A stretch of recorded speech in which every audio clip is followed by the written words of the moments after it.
Well, unang-una kami yung complainant, more than 200 na House of Representatives member ang complainant dito. Mula ito sa tulak ng ating taong bayan. So sa ginawa niyang from February, June 2, no? From June 2 to June 11 na last day na ng plenary session, doon na gagawin yung presentation, no, ng mga ng articles of impeachment. So ibig bang sabihin nito, President SP, gumaganti ka sa House of Representatives dahil ni last day din namin yung pagpipresent or pagdadala ng impeachment articles noong February 5. Pero dapat i-relevant yung schedule. Dapat siyang action. Yes, actually, February 5, sinimulan na yun eh. Pero ano ba yung ginawa? No? Kung ano-anong mga dahilan ang sinabi ng Senado. Yung election, campaign, at saka mga personal na mga dahilan. So, hindi dapat yun kasi wala naman sa Constitution yun.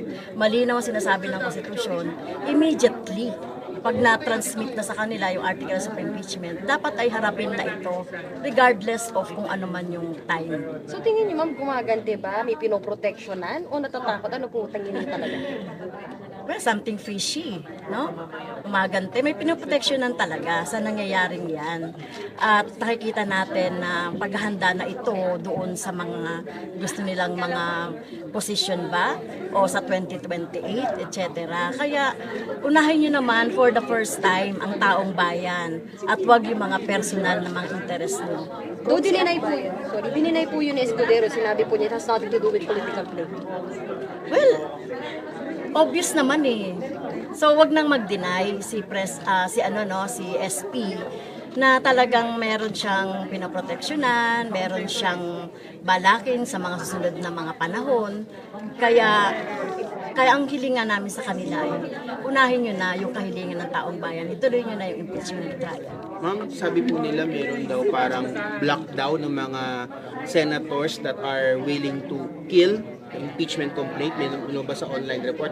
What's your take po doon sa sinasabing lockdown ng mga senators na parang gusto nilang patagalin yung impeachment complaint until June 30 para hindi na raw tumatuloy? Ito ba yung kulto ni Duterte na mga nanalo na sa Senado, no? Kaya itong puwersa na ito, mas tingin ko ay taong bayan ang pupuksa sa inyo doon sa ginagawa ninyo, pagdidelay at doon sa bibalakin ninyo, huwag ituloy ang impeachment at proteksyonan si VP Sara Duterte. Ang tingin niyo parang takot din sila na lumabas yung mga ebidensya ng House prosecution. Kaya parang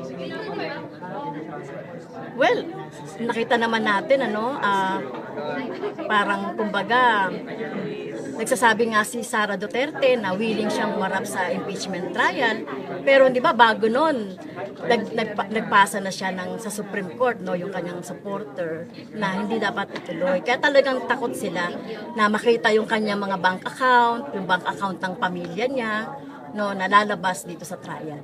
Ma'am, what if po may lumabas pong ruling ng Supreme Court on the impeachment trial na sabihin natin na against doon sa push natin to push the trial? Ano po masasabi po ninyo doon? What if nangyari nga yun?